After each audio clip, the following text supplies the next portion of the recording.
Alright, we are going to test this lead here. Oh, son of a fucking bitch. No, we're not. This solder to save my life. Hello, everybody. As you can see, I got Simon's brains scattered all over the table again. The box, the expander card, the main board and the daughter board. Yeah. Sit tight and I'll explain to you what happened. Well, I'm sitting back here on the table. Simon's over there brainless, and we're playing with the ECU again. Lighting's horrible. I should probably move the lighting. Basically, what happened is I was doing the research on getting ready to run the, or figure out how to run the idle control valve. And this is kind of where I wanted to touch base back with you guys, so I didn't steer you wrong. Basically, it's kind of under the assumption that the expander board would run my idle control valve. I have a 4-wire idle control valve, and I'll show you that here in a minute. And my understanding is the expansion board will not run the 4-wire. I think it must only run the 2-wire. I'm not really sure on that whole subject. If you guys out there are smarter than me with the Megasquirt stuff, please help me out and help the other viewers out by maybe leaving a comment down below. But yeah, I was emailing back and forth with Matt over at DIY again, and it's been a lot of help, and it kind of explained to me the route I'd have to go. Back in the day, apparently I would have been able to run the stepper motor or the idle control valve, and I'll explain to you again in case you weren't understanding from the last video, or you missed the last video, what an idler control valve is. Basically, it's a little motor in the throttle body that opens and closes a valve in there that lets air in and out, kind of like your high idle circuit would have been like on a carburetor back in the day. It just kind of helps the cold start and warm up process of the engine, and it's really handy to have with the fuel injection. I haven't had it. I've never really had anything like it because I was running the dual IDAs, and those didn't have a choke on them at all either. Basically, it was your foot on the gas keeping the car running. But anyways, I'm kind of wanting to run one now, and because it's really nice just to reach in, hit the key, and have the car start up and stay running, and then been able to run around and make sure that everything's okay. Like if you were just getting it started for the first time after a motor swap or a rebuild or anything. What we got here is the mod I had to do. This is the I call it the IAC, and this is kind of how you run your jumpers. You know, as I was explaining, this is the IAC, or the circuit you'd use for your idle control stepper motor. And I had actually two things eating these up. One was my TAC output, and the other was my launch input. These are like the pathways out of the board. They actually go into the pen system here, which then go through the wire harness over to the relay board. And I'll show you a relay board here in a second too. But I didn't know when I originally first put this together that there were these spare runners or out or inputs, and I'm already using 3, 4, and 5. You know, because through the process of owning this, I've upgraded and learned several things throughout the time. And I know one of the outs I was using was for the stepper, not stepper motor, for the boost solenoid, boost control solenoid. I don't remember what I had on number 4. Actually, I think number 3 and 4 might have been used up for my coils, because I'm running a wasted spark in this. Now, the expansion board would kind of take over that whole area, so that would free up those ports for other uses. And then spare 1 and 2, I guess, are kind of like COM ports for communications, but I'm actually using them for other spare, because they're labeled spare or COM ports. And like I said, 1 I'm using for the, actually it's number 2, I think number 2. I think 3 and 4 I'm using for wasted spark. Number 2 I am now using for the boost controller, and number 1 will now be my launch control. And the tach output was what else I was running through there, which I originally could have probably ran that out through one of the spares, but at that particular time I didn't. I must have thought it was easier to use the other one since I was already using it for launch control on the pathway. But I'm going to be removing that and running that in the expansion, off the expansion board. There's a little thing set up on this, which I do have to ask Matt more questions about that, because my tach I needed to modify like a regular car relay using the coil for some, I don't remember what it was. It's all electronical stuff. I had to either put a diode, resistor, or both in there, and using the coil for something. I don't know if I'm going to need that with this new board. I may just be able to get around that and be able to eliminate it. I won't know until I get there and get to that point. I'm not worried about that right now. What I am worried about is finding the pathway for the spare number 1. I've already found it on the relay board, and I'll go show you that here in a second. First, I'm going to show you the idler control valve, or the stepper motor. So here, let's go. We'll put that there. Now here's Simon. He's still hibernating, trying to leave his mark, but there's actually a lot of oil down here for just sitting. And but yeah, this is my throttle body. Like I've said several times in the past, this throttle body is off like a 2002 Malibu, Chevy Malibu, 2.2 liter, I believe, basically the 4-cylinder. And this one on top here is my stepper motor, and it's got 4 wires. I've got to figure out, using an ohm meter, what the center tube do in order to figure out how to wire it. And then this over here is the throttle positioning sensor. The other thing I'm going to have to do is modify, I'll come back here on the back side, my manifold a little bit, because since I wasn't using this stepper motor, I didn't have anything stuck on the back. It actually comes out right here. There should be a hole here, and it should go into the runner, the manifold here. So when I get the engine pulled out this spring, I'm going to give this to Jeremy. We're going to open that up, and the backing plate here, and then open up the manifold, and then close it all in and make a little runner for that. Yeah, but more fun stuff. The other thing I'm doing is building this mess here. This is one of these 37 or DB 37 pins, but I made a mistake. This I ran with 18 gauge wire, and got to figure out how to stick all this wire in here. It ain't gonna work. Well, way to go, Clint. What am I gonna now do with 37 24-inch 18 gauge wire? Wound up going to one of the local electronic stores around town here, and bought some more wire. It's hard to find different color wires. He actually did have like 10 different color wires, but I didn't want to buy 25 feet of each one. So I just bought 4 different color wires. I'm trying to pick some of my favorite colors, and I probably should, before I get going, make sure that the 20 gauge wire is all going to fit in that runner. So let's check that out right now. I got some pretty red. Red's my favorite color. Some yellow. Yellow's nice and bright. He had some orange, but it was too close to the red color. Then black. Black always works well.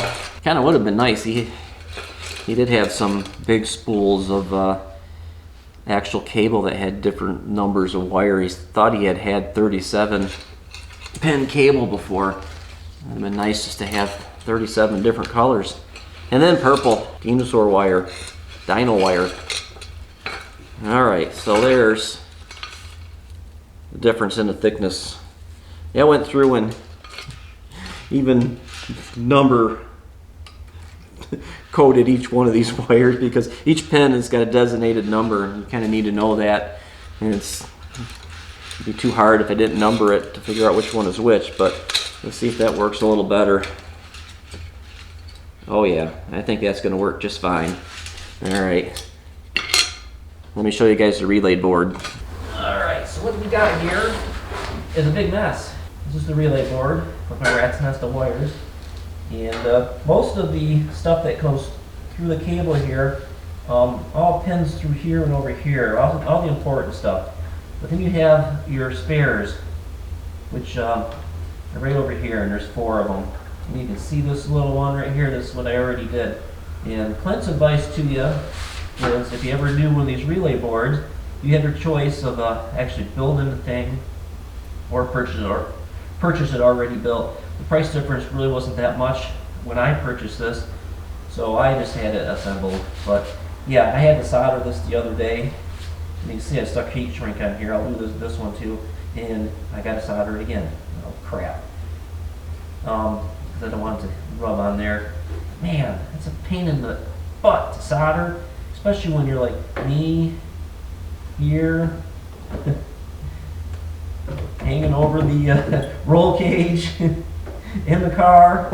I would take it out of the car and put it on the bench and solder. It wouldn't take me so long to unfrickin' wire everything. But yeah, my suggestion is, if you don't have any use for them right now, just still solder some runners on there when you have it on your bench, and then you have them for later, future use. But yeah, I gotta get the solder iron back out and try to figure out how to solder on that little pin in there. Ah. All right, guys, I'm an idiot.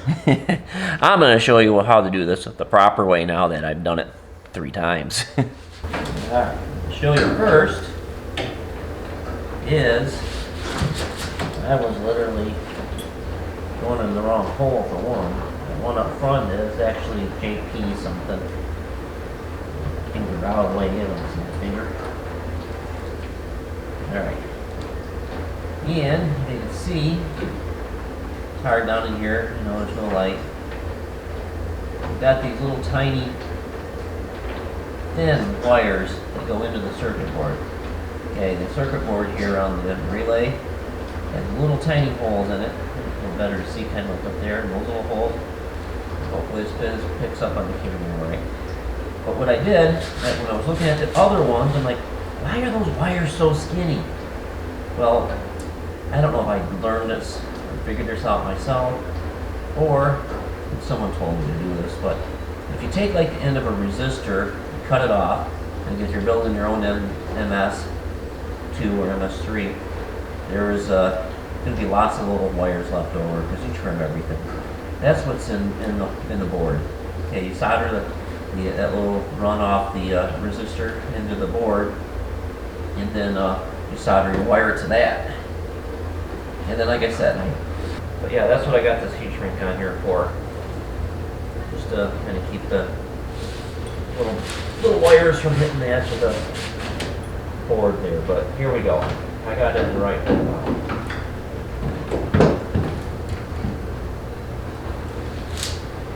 So, show you the meter clipped on here to the lead that goes to the board, and then we got this and count. Let's see the light. The hand comes in the way. We got no light. Count over 1, 2, 3, and 4. We're going to stick this in number 4, and the meter changes numbers. Yay! That's what we wanted to see. 1, 2, 3, 4. Awesome. We're in business. All right, now we just need to figure out. Well, actually, I found the wire for the lead that goes to the button on my shifter. I believe I had it set up for. Hey, crash! I'm pretty sure I got that set up for a negative ground, which meaning when I hit the button on my shifter to tell the launch control to come on, it's actually just opening up and running a ground signal through to the or the ECU. That also controls my line lock, which is basically set up the same way. So what we got here, I think I already told you all the runs on here. But what I forgot just to tell you guys, like I said, when I was going through the manual, I figured out that I did a step wrong when I was putting the daughter board here on. And the daughter board when I installed this, I didn't install these braces that we got over here. Why is that running uphill? But anyways, yeah, I didn't have these braces here installed. And in the instructions on there, it did say that if possible, you only really need one of them, but they supply two. And that was in the little bag that I shook and said, wonder what those hardware was for in the last video. But yeah, it does look like my board kind of runs uphill a little bit. It looks like it's making contact with everything, but it's not going to fit in the case very well, so I gotta figure out why. I may have to remove maybe one of those braces. Yeah, I might just take this brace out and just run that one there. Alright, I removed that one stud. Now it doesn't run uphill so bad, but but yeah, there's a support in there, and it's probably good to have. Like I said, instructions said that if you only have room for one, one's good, but if you have room for two, run both of them, you know. It's up to you, but yeah, there's a online manual, and what I did notice that there's a PDF option or the www, or you know, the internet option. Looked like there was way more information in the internet options. Like they don't update the PDF files. I don't know why they wouldn't, but it's just kind of what I noticed. But yeah, this is kind of what the runner should look like. They're a little clearer on their board than they are on mine. But yeah, you just run from these JS 0. Oh, it says right here where your leads go. You run them over there, then you solder them over here, and then we'll find out how it works. Like I said, I got to figure out the wiring on the stepper motor itself, and they've got little instructions in here. Basically, it just tells you to test these two center wires to see if you get resistance. And if you get resistance, you go by option 1, or if you don't get resistance, go by option 2, or vice versa. I got to figure that all out, and I'm probably not going to run the stepper motor that's actually on the throttle body because I don't know how many miles are on it. I think it'd be best to start it with a brand new one, and I'm probably going to hope to find an AC Delco, because when it comes to those electronics, the GM electronics, I kind of like to run the factory OEM stuff. Well, there we have it, guys. Got the cable all done after sticking it together one time with too thick a wire, unsoldering, resoldering, renumbering, and then I realized I numbered it backwards, so I had to renumber again. But I win eventually. So now I've got a 37 or DB 3710 cable with 37 wires. Pretty much how many little add-ons I can add on to that MS3 expander box. Some of the wires, like if we're doing sequential fuel injection, is going to use probably eight or so of these. And there's a couple other little options that probably use more than one wire. But the first wire I got to find out, I got to do a little research, is figuring out what's the tack out wire. So I can rewire the, or not rewire, but so I can hook the tack back up. I did get the launch control all situated with the jumper wires and stuff, but yeah, time to do some more research and plug it in and cross our fingers and hope that Simon comes back to life. Yeah, but before I can get to do all that, I gotta clean my mess all up. Time to clean the table all off and the floor. I've got solder and wire and all kinds of stuff all over the place, so here we go. Enough is enough. I think I'll sign out here. As always, keep shifting those gears. We'll see you later. I was just another guy.